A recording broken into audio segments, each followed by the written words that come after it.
Hello friends, मेरा नाम है डॉक्टर सुमित गुजर। मेरी यूट्यूब चैनल में आपका स्वागत है। मैं ओरल एंड डेंटल सर्जन हूँ। तो आज हम बात करने वाले हैं कि ऐसी बीमारी के बारे में जो बहुत कॉमन है इंडिया में और बहुत सारे लोग इससे ग्रसित हैं। उसका जो मुख्य कारण है कि हमारे इंडिया में कुछ ऐसी हैबिट्स हैं जो लोगों को लग गई है और वो छूटती नहीं है उनसे। ठीक है, तो वो जो बीमारी है वो है OSMF, जिसका फुल फॉर्म है ओरल सबम्यूकस फाइब्रोसिस। इसको अगर हम कॉमन तरीके से अगर पहचानने की बात करें तो इसमें पेशेंट का मुंह नहीं खुलता है और उसको मुंह में बहुत बर्निंग सेंसेशन और जलन होती रहती है। ठीक है, तो ऐसा अगर किसी भी पेशेंट को अगर हो रहा है तो प्लीज़ आप इस वीडियो को पूरा देखिएगा, क्योंकि आप अगर इस वीडियो को पूरा देखेंगे तो हो सकता है कि आप उसका सही समय पे ट्रीटमेंट कर सके और एक बड़ी प्रॉब्लम से आप बच जाएं, एक बड़ी बीमारी होने से बच जाएं। जैसे कि मैंने आपको बताया कि जो OSMF की जो बीमारी होती है, ये जो बीमारी होती है ये एक प्री कैंसरस कंडीशन होती है। मतलब इसका ये है कि अगर आप सही समय पे अगर इसका ट्रीटमेंट नहीं कराएंगे तो ये जो बीमारी है ये कैंसर में कन्वर्ट हो जाएगी। और जैसे कि आपको पता है कि अगर कैंसर में कन्वर्ट हो गई तो उससे पेशेंट को कितना जूझना पड़ता है और इसमें कई बार पेशेंट की जान भी चली जाती है।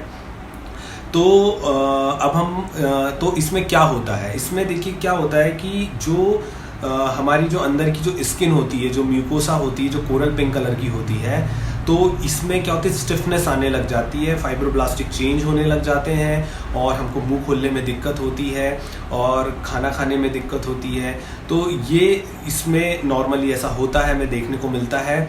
तो आज हम इसके सबसे पहले तो हम इसके मेन कारकों के बारे में जानेंगे कि क्या ऐसे मेन कारक हैं जिसकी वजह से ये ज़्यादातर हमारे इंडिया में देखने को मिलता है।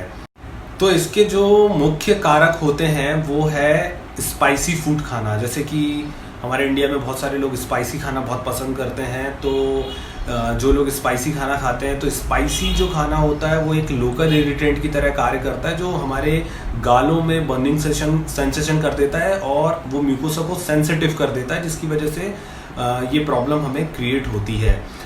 दूसरा जो सबसे कॉमन रीज़न है, जो रिसर्च में जो हमको जैसे कि हम रिसर्च जो हुई है उस सब रिसर्च में पाया गया है कि जो लोग पान, तंबाकू, गुटखा, चूना, सुपारी, ठीक है, सुपारी की भी मैं बात कर रहा हूँ क्योंकि बहुत सारे ऐसे पेशेंट आते हैं जो बोलते हैं केवल सर हम तो गुटखा खाते नहीं है, तंबाकू खाते नहीं, हम तो केवल सुपारी खाते हैं। तो मैं उनके बारे में भी बताना चाहता हूँ। तो ये जो सारी जो चीज़ें होती है ना, ये एक लोकल इरिटेंट की तरह काम करती हैं। लोकल इरिटेंट का मतलब क्या कि जैसे पेशेंट आता है तो हम उससे जब पूछते हैं तो वो बोलता है सर मैं दिन में 4 से 5 बार चबाता हूँ, खाता हूँ। ठीक है ना। तो लोकल इरिटेंट का मतलब ये कि आपने मुंह में रख लिया उसको, रेगुलर आप उसको चबा रहे हैं, तो वो एक इरिटेशन करता है गाल के अंदर और फिर ये प्रॉब्लम क्रिएट करता है। तो इसमें जो जैसे कि अगर हम सुपारी की बात करें तो जो सुपारी होती है ना, इसके अंदर एल्कलॉइड्स होते हैं। जो एल्कलॉइड जो होते हैं वो क्या होता है कि चबाते वक्त वो धीरे धीरे गाल के अंदर रिलीज होते हैं और इनके रिलीज होने की वजह से क्या होता है कि पेशेंट, चूँकि ये एक नशीले पदार्थ होते हैं, तो इससे क्या होता है कि लोगों को बहुत अच्छा फील होता है, उनको बहुत अच्छा लगता है, इसलिए वो इसको रेगुलर खाते हैं और उनकी एक आदत बन जाती है इसको खाने की, जिसकी वजह से क्या होता है एक फाइब्रोब्लास्ट पॉलिफरेशन होता है, कोलेजन सिंथेसिस होता है, जिससे अंदर की स्किन कड़क होने लग जाती है। अगर हम और दूसरे कारक की बात करें तो कुछ बैक्टीरियल इन्फेक्शन हो जाता है, जैसे स्ट्रेप्टोकोकल इन्फेक्शन, उसकी वजह से देखने को मिलता है, विटामिन की कमी की वजह से देखने को मिलता है और कुछ इम्यूनोलॉजिकल डिसऑर्डर हो जाते हैं जिसकी वजह से हमको देखने को मिलता है। लेकिन सबसे कॉमन है जो सुपारी, तंबाकू, गुटखा, पान अगर आप लोग खा रहे हैं तो प्लीज़ खाना बंद कर दीजिए, नहीं तो ये आपके लिए बहुत प्रॉब्लमेटिक होने वाला है। ठीक है, तो आपको कैसे पता चले कि आपको OSMF का प्रॉब्लम है, तो मैं आपको कुछ लक्षण बता देता हूँ। तो ये जो प्रॉब्लम है ये जो ज़्यादातर जो 20 से 40 साल की उम्र में देखने को मिलती है और इसमें क्या होता है कि जैसे ही आप तीखा खाना खाते हैं, स्पाइसी फूड खाते हैं या थोड़ा भी स्पाइसी फूड खाते हैं, तो आपको एकदम से गाल में जो है ना वो बर्निंग सेंसेशन होने लग जाता है, यानी जलन महसूस होती है। इसमें क्या होता है पेशेंट को बार बार उसमें छाले देखने को मिलते हैं, उसको थोड़े थोड़े दिन में उसमें छाले होते हैं। इसमें क्या होता है मुंह सूखने लग जाता है या किसी किसी को बहुत ज़्यादा सलाइवेशन आता है, यानी किसी को बहुत ज़्यादा थूक आता है और किसी किसी को जो है वो बहुत कम थूक आता है या मुंह सूख जाता है उसका। और इसमें कई बार क्या पेशेंट ये भी कंप्लेन करते हैं कि सर मुंह में चिट्टा लग रहा है, स्वाद अच्छा नहीं आ रहा है, तो इस टाइप की भी वो पेशेंट कंप्लेंट इसमें करते हैं। ठीक है। और अगर हम लेट सिम्टम्स के बारे में बात करें तो जो थोड़ा सा अगर ये एडवांस स्टेज में पहुंच जाता है तो इसमें क्या होता है कि हमारे जो अंदर के जो गाल हैं, हमारे जो पैलेट होता है यानी ऊपर का जो तालू होता है, और हमारे रेट्रोमोलर एरिया मतलब जो हमारे ओरल फायरिंग्स एरिया हो गया या गाल हो गया, इसमें क्या हो जाता है, वाइटनेस हमको दिखने को मिलती है, छूने पे कड़कपन लगता है, मुंह खोलने में दिक्कत होने लग जाती है, खाना निगलने में दिक्कत होने लग जाती है। और जब आप जीभ को घुमाते हैं तो आपको जीभ घुमाने में भी दिक्कत होती है, कान में दर्द होता है, और इसमें बहुत एडवांस स्टेज में ये है ना, कान में बहरापन भी महसूस इससे होने लग जाता है, सुनाई कम देने लग जाता है। तो ये बहुत कॉमन लक्षण है जिससे कि आप आसानी से पहचान सकते हैं कि आपको ओरल सबम्यूकस फाइब्रोसिस का प्रॉब्लम हो रहा है। चलिए अब हम इसके ट्रीटमेंट के बारे में जान लेते हैं। तो देखिए, इसका ट्रीटमेंट स्टार्ट करने से पहले सबसे पहले ये जाना जाता है कि पेशेंट को किस कारण की वजह से प्रॉब्लम हो रही है। अगर मान लीजिए वो पान तंबाकू गुटखा वगैरह खा रहा है, स्पाइसी फूड खा रहा है, तो ये जो इसकी हैबिट होती है इसको ब्रेक किया जाता है, इन हैबिट्स को पहले छुड़ाया जाता है। उसके बाद में फिर डॉक्टर एक ट्रीटमेंट प्लान बनाते हैं।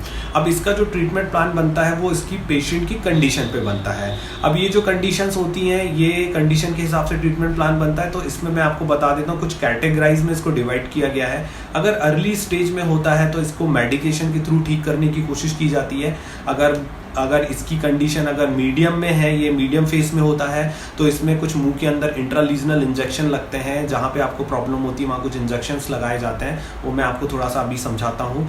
और थर्ड जो कैटेगरी होती है वो सर्जिकल ट्रीटमेंट। जब बहुत एडवांस स्टेज में पहुँच जाता है तब इसमें कुछ टेस्ट किए जाते हैं, बायोप्सी वगैरह टेस्ट की जाती है, उसके बाद में फिर सर्जिकल ट्रीटमेंट दिया जाता है। और इसके साथ साथ में इसकी आपको मुंह की फिजियोथेरेपी करना पड़ता है, यानी मुंह की एक्सरसाइज की करना पड़ता है, जिससे कि आपको मुंह खोलने में बहुत आसानी हो और आपको जो प्रॉब्लम हो रही है आप उससे जल्दी से ठीक हो सकें। इसमें मैं आपको एक चीज़ बहुत क्लियर ये बता देना चाहता हूँ कि इसमें डॉक्टर से ज़्यादा पेशेंट का डेडिकेशन बहुत इंपॉर्टेंट होता है। अगर पेशेंट अगर चाहता है वो ठीक होना तो बिल्कुल ठीक हो सकता है, लेकिन इसमें जो मैं ये बोलूँगा कि जो 70% जो डेडिकेशन रहता है वो ठीक होने में वो पेशेंट का ही रहता है। ठीक है, तो सबसे पहले हैबिट ब्रेक करा दी। उसके बाद में जो दवाइयाँ जैसे मैंने आपको बताया उसमें कुछ स्टेरॉइड बेस्ड मेडिकेशन खाने को दी जाती है। लाइकोपिन करके कैप्सूल होता है जो 2 से 3 महीने तक उसको खाने के लिए दिया जाता है। लोकल एप्लीकेटर्स होते हैं, कुछ टॉपिकल एप्लीकेशंस मतलब स्टेरॉइड के कुछ ट्यूब्स होते हैं, टॉपिकल जेल होते हैं, वो हमको गाल में जहाँ जहाँ तकलीफ होती है, जलन हो रही है, जहाँ की स्किन कड़क हो गई है, डॉक्टर वहाँ पे लगाने के लिए कहते हैं।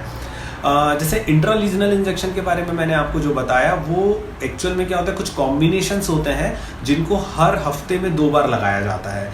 जैसी पेशेंट की कंडीशन होती है उसको उतने ड्यूरेशन तक 4 वीक से 6 वीक के आसपास उसको लगाया जाता है, जिससे कि धीरे धीरे पेशेंट का मुंह खुलने लग जाता है, उसकी प्रॉब्लम सॉल्व होने लग जाती है। तो मैं जो फिजियोथेरेपी की जो मैं बारे में बात कर रहा हूँ, वो फिजियोथेरेपी ऐसा है कि आप अपने घर पे भी कर सकते हैं, उसको मुंह की एक्सरसाइज हम बोल सकते हैं। तो उसमें क्या है कि आपको किसी भी तरीके से अपने गालों पे स्ट्रेस देना है, प्रेशर देना है। कैसे दे सकते हैं आप? ऐसे कर सकते हैं, ऐसा करेंगे आप कम से कम 10-10 बार, 20 या 15, जैसा भी आपको लगता है उस हिसाब से आप सेट बना लीजिए और इसको दिन में 3 से 4 बार रिपीट कीजिए, है ना। आप मार्केट में फुग्गे मिलते हैं, आप फुग्गे लाइए, फुग्गों को फुलाइए। आप ऐसा करके भी अपने मुंह की एक्सरसाइज कर सकते हैं। ठीक है, अगर हम सर्जिकल ट्रीटमेंट की बात करें तो सर्जिकल जो ट्रीटमेंट होता है इसमें 2 टाइप की सर्जरी होती है। एक लेज़र बेस्ड सर्जरी होती है जो कि एक ही दिन में परफॉर्म की जाती है, और इससे क्या होता है कि पेशेंट का पूरी तरीके से मुंह खुलने लग जाता है। तो ये सारी जानकारी थी ओरल सबम्यूकस फाइब्रोसिस के बारे में। अगर आपको ये जानकारी पसंद आई है तो प्लीज़ इस वीडियो को लाइक करें, शेयर करें और सब्सक्राइब जरूर करें। जैसे कि मैंने आपको बताया कि सही समय पे अगर आप ट्रीटमेंट कराएंगे तो एक बड़ी बीमारी होने से आप बच सकते हैं। तो आपका लाइक, प्लीज़ आप लाइक कर दीजिए, क्योंकि लाइक करते तो हमारा हौसला बढ़ता है और हम ऐसे नए नए टॉपिक लाते रहते हैं। तो फिर मिलते हैं नेक्स्ट वीडियो में। थैंक यू, धन्यवाद।